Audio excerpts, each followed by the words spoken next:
Royal family's real mourning starts after Queen's funeral. It was a shock, and now it's real.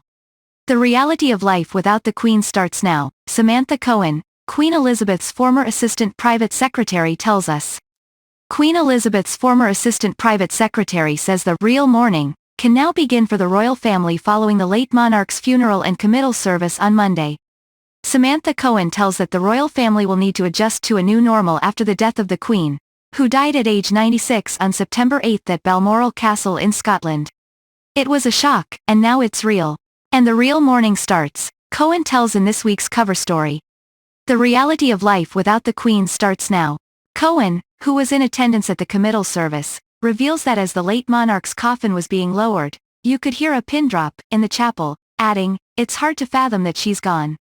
It doesn't seem real." Cohen adds that it was a very moving service in honor of the late monarch. It was very intimate as all the Queen's personal staff and her households were there, she says. It signaled the transition to the King as we ended with, "God Save the King." There was a lot of camaraderie. It was like a big reunion for all those who'd worked for her for years but had left. She was bringing together those who'd worked for her for years like her private secretaries and other staff, and she was bringing them all together these last days, she continues. She included everyone who'd worked with her. It was very inclusive and wasn't hierarchical with her personal staff sitting right on the front. In any case, before subtleties, if it's not too much trouble, prefer our channel, and hit the ringer symbol, and afterward select the choice, all notices, with the goal that we can keep you in contact sometime later. Cohen also says the service reflected the Queen's ability to bring people together. It was about personal relationships. That's what was so beautiful about the Queen, she says of the service. She accepted people from all walks of life, and the service reflected that.